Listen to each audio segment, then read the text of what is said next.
What is happening, gamers? This is Bradley here and welcome back to another news roundup. And to kick us off, Nintendo just held their Hyrule Warriors Direct yesterday, where they revealed some new details on the game's adventure mode, new playable characters, and more. First things first is the adventure mode, which will be a nice way to sidetrack you from the game's main story campaign. Here you'll be trying to complete various challenges like killing 300 enemies in 10 minutes, and so on. And it kind of reminds me of something you would find in NES Remix, where you get a precise objective, but here it's kind of on a larger scale. And to stir up some nostalgia, the adventure mode is set up like the map from the original Legend of Zelda back on the NES. And the challenges are set up like a grid, so as you complete more and more challenges, new regions of the map will unlock, and of course with that, new levels. And to actually give you an incentive to play this mode, there will be certain playable characters and weapons that you can only find in adventure mode, so that's nice. And speaking of playable characters, it's been confirmed that the villains Zant, Girahim, and the big bad baddie himself, Ganondorf, will all be playable in Hyrule Warriors. Girahim's got sword attacks and his little dancing maneuvers, Zant's got scimitars and can summon things, and Ganondorf comes packing with 2 swords and a flowing mane of red locks that might just remind you of Demise from Skyward Sword, which you know, makes sense. I wouldn't put it past them to include other villains as playable characters. Maybe Sia's right-hand men, Wizdro and Valga, will become playable once you defeat them.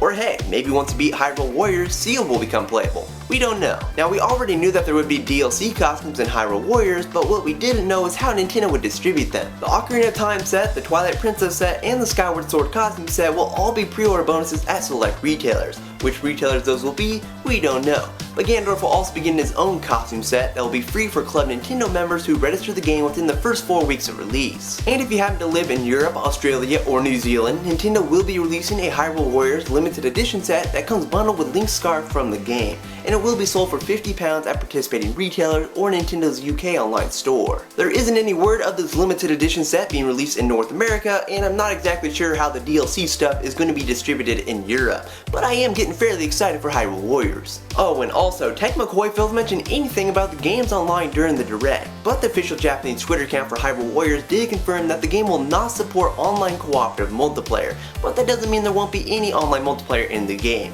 as it apparently has an online adventure mode. And speaking of the Warrior series, Tecmo Koei is also working on Samurai Warriors Chronicle 3 for the Nintendo 3DS, as it was recently announced in this week's issue of Famitsu. The game will feature new systems and scenarios, and the Godspeed action, Secret Musou, and over 50 military commanders from Samurai Warriors 4, and slated to release in Japan later this year, with no mention of it getting localized. But hey, there is a chance considering we have got other Warriors games. Moving away from there, that Mutant Mudds developer Renegade Kid has announced a brand spanking new 2D Metroidvania style game for the Nintendo 3DS eShop known as Xeodrifter, and it's kinda giving me a Mutant Mudds / Metroid vibe. The game follows the story of an interstellar drifter who's on a mission of exploration, and while exploring he encounters some damage to his warp drive by an asteroid, but he finds out that some planets nearby have the necessary materials he needs to fix the warp drive, so he sets out to investigate. Xeodrifter will be a small bite-sized game though, like the 3DS eShop's own Ika-chan, but it will have secret goodies located off the main path for people to find.